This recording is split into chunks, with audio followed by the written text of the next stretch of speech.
Welcome back, everyone, to Vox Markets. My name is Paul Hill, and I'm delighted again to be able to speak to Eric Hook, CEO of Northbridge Industrial Services, a maker and renter of load banks that are used to test and commission backup power supplies, alongside a renter of natural gas and geothermal drilling tools out in Australasia. So welcome, Eric.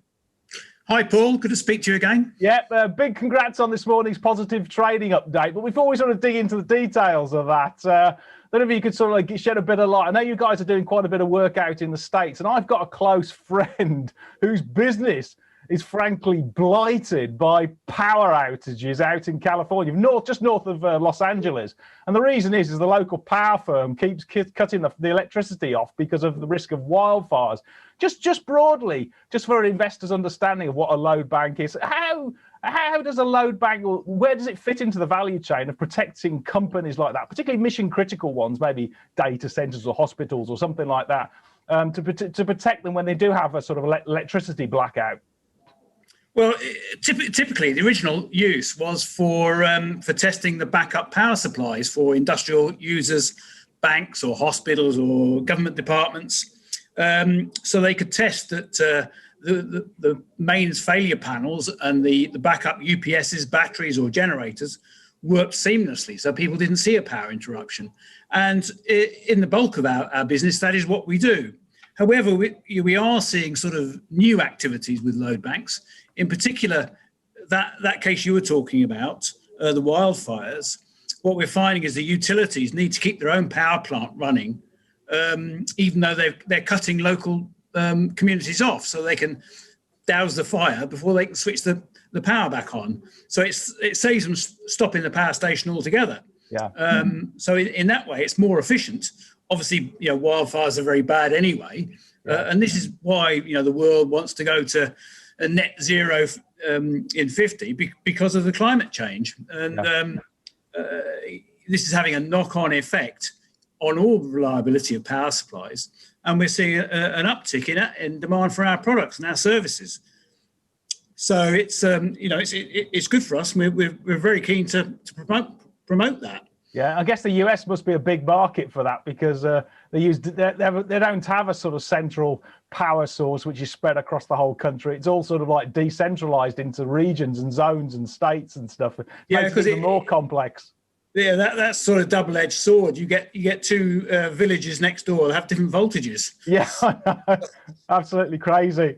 Yeah. I mean, it's a very big market. There's other suppliers in it, but we're a very professional business. We've got very high quality equipment. And then just moving now on to the trading update, I saw that the sales and PBT were broadly flat, slightly above analyst expectations. I mean, certainly what caught my eye was that in a period of of a COVID crisis, a pandemic, which is the worst we've had for 100 years. You guys have not only sort of like had a very resilient performance and managed to sort of like slightly increase your profit compared to last year, but you reduced the net debt as well by £1 million. So obviously you've got a very good finance director there who collects the debts. Yeah, here's me being a bit disappointed with that performance, but no, I mean, what matters to us actually in the revenue is the mix between rental and sales, because rental is so much more profitable than sales. Not everybody wants to rent. Some people need to buy the equipment, and that's fair enough. So we were happy with the way the turnover turned out, and if we can get that mix back up to close to where it was in 2019, the operational gearing will really reward us.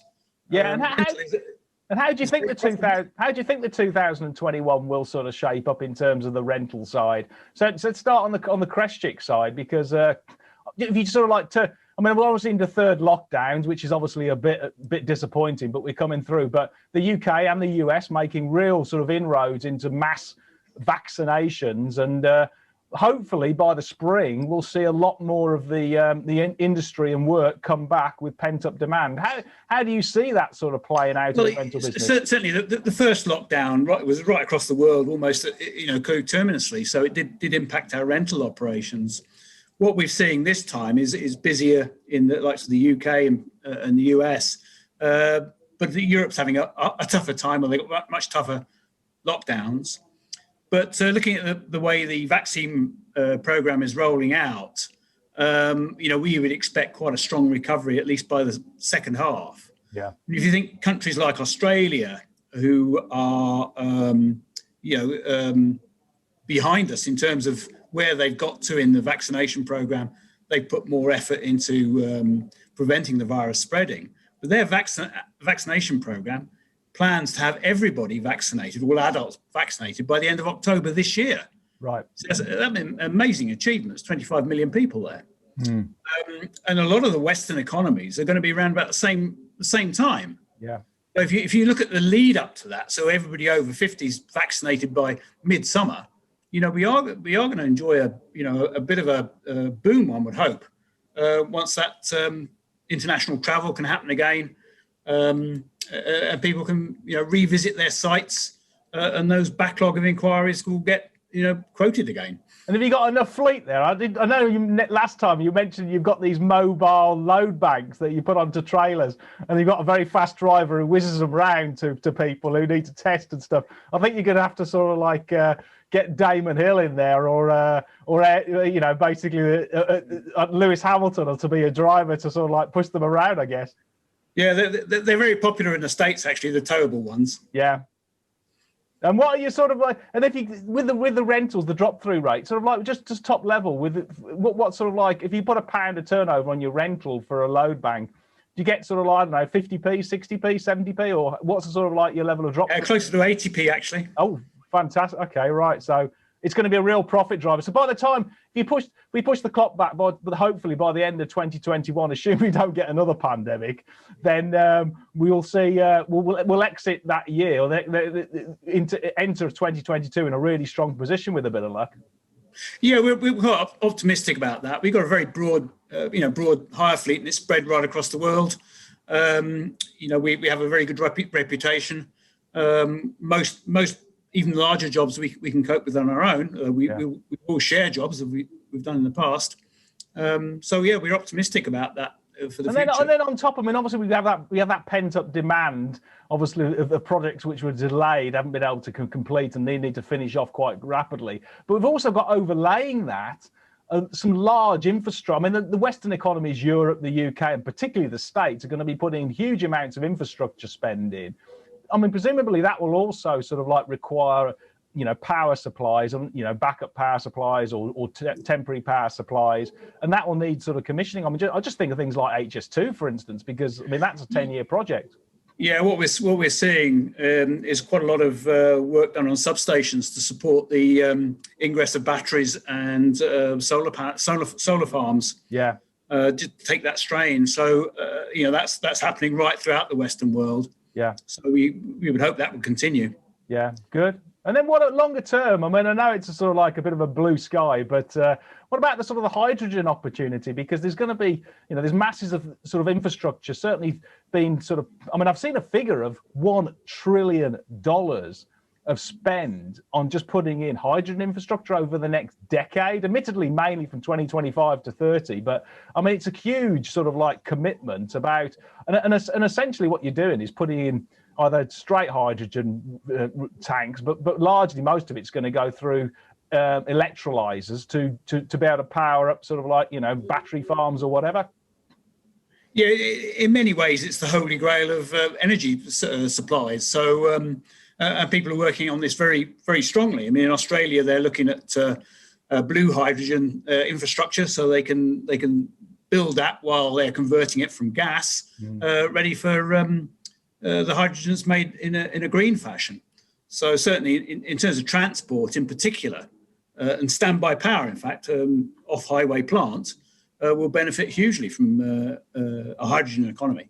And that will help you, presumably, your crash-chicked business, because it will need to commission and test any of these sort of like, the battery supplies or just temporary power supplies, which are done by hydrogen. And likewise, it will help your Tasman business, presumably, because you mentioned last time when we spoke that you're doing those carbon capture projects for the blue hydrogen, and you're doing obviously the drilling for the actual natural gas to be able to power the blue hydrogen in Australia. That's right. Yeah. Yeah. Great. Well, that's something to look forward to. And then Just sort of like a bit further on, in terms of the sort of, well, just the operating leverage. I'll just finish that one off on the Tasman side. If you rent out a sort of Tasman drilling tool, what sort of like profit do you get through falling from that? From the drilling tool itself, it's around about 75%. So it's slightly lower than Crestchik, because there are other services that are sold alongside that, which makes the mix slightly different. Yeah. It is very profitable. So very high operational gearing there as well. Yeah. We can charge for any repairs or services afterwards. Yeah. And then just near term, I know in the trading statement, I just forgot to mention it actually, the sort of the order book is actually up again, a third-year record, 22% higher than it was only 12 months ago, and it was a record then. Yeah, we're very, very busy here in Burton. You've obviously got a good sale. Yeah, I'm in the plant today, and we're really, really busy. Yeah. And it's great that the staff have been fabulous, and we kept that production going right through the pandemic. You've got a great sales director there, presumably. Who knows? Absolutely. Yeah. Have you got enough capacity to be able to make all of this sort of stuff? No, but as you know, we've got some spare land we've had planning consent for before for a further factory. So in our sort of medium-term plans, that will be something that we'll consider. Yeah.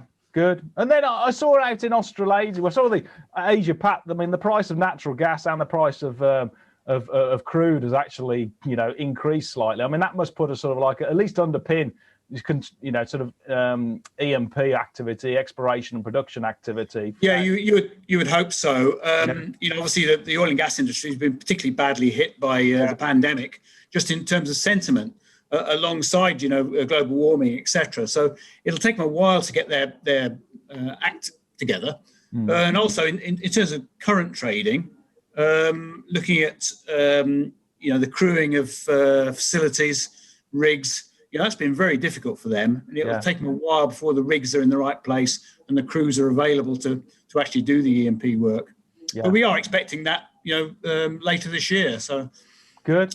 And then I guess your 22% increase on your order book will help you through this third lockdown, which is only hopefully going to be another month or a month and a half anyway, shouldn't it?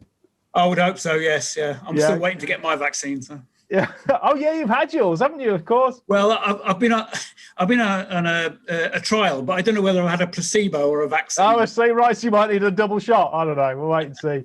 I saw also, just when it comes to sort of like, first of all, there's two things actually. I suppose on the valuation side, you mentioned last time the replacement value of the hire fleet is worth about, just roughly about sort of £50 million. Was that? That's fair. And don't forget, on the Crestchik side, we transfer the hire fleet from our factory to the hire fleet at cost. Yes. And also, whilst we have a depreciated life, the actual life or rental life is much longer than that. We don't seek an aftermarket. So almost everything we've got, we carry on renting until it falls apart. So the actual, the value of the fleet is, in my view, must be pretty close to the original cost, because these pieces of equipment don't have many moving parts. Yeah. It's not like they have an engine or a transmission or anything like that. Yeah, I'll just point investors there to have a good look at this, because I certainly, when I was looking at the 2019 accounts, the hire fleet has got a written down value of about £20 million. It's got a replacement value of about sort of 50. The difference is 30, and the total net book value of the company or net assets is about 30 mil. So it's sort of upside is double. And at the moment, at £1 a share, then that's about 1 time book. If you add on that, you'd get 2 times book. And I think most astute investors will realise last Friday, Agrico had a bid at £8.80, I think it was, from private equity, which was 1.7 times book.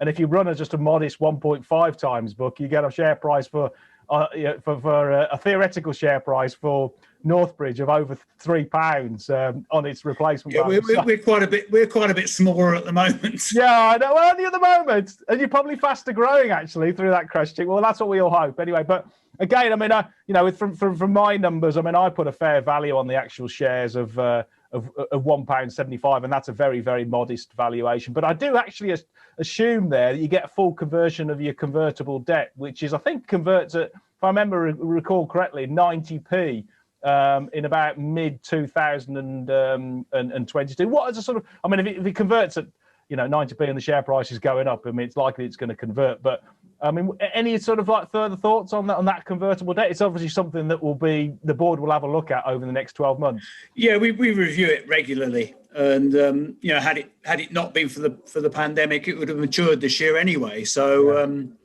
it's unfortunate the pandemic hit us right at the wrong point in that respect. Yeah. But we do keep it under review. We extended it because of the pandemic. As you can see from the statement, we got a very small level of bank debt. Yes. Net bank debt's only just over $1.5 million. And that's come down rapidly since last year. Yeah. Yeah. No, I mean, and your asset backing is, I mean, I think you own your own property out there as well, don't you? That's right. Yeah. Yeah. So it's all underpinned by just solid assets as much as anything. And then sort of like news flow going forward, I see you've got your prelims in mid-April.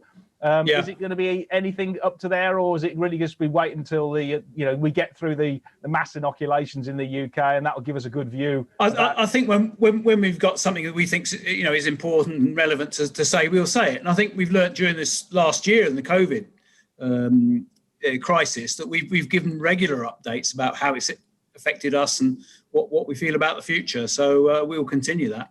Yeah, well, I mean, I think for investors and for shareholders, a big thanks and well done over the last year, because as I say, we've been through one in 100-year crisis, and to come out of it with a lower debt level, with a sort of flat sales and a slightly up on the PBT is a very, very creditable achievement. Well, thank you for saying that, Paul. Well, hey, I'm slightly disappointed, but well, one of those things, I guess, is such that it's actually all it's done is just pushed your trajectory just back 12 months, and that's right. Yes, yeah, it's held us back for a year, I think. Yeah, and you look at your shares 12 months ago; they were at sort of £1.50, and they're currently at £1. So something's got to give, and I think it's going to be the upside giving, not the downside. Well, let's hope so. All right. Well, thanks very much, Eric, and look forward in touching base again in April. Okay. Thanks for your time, Paul.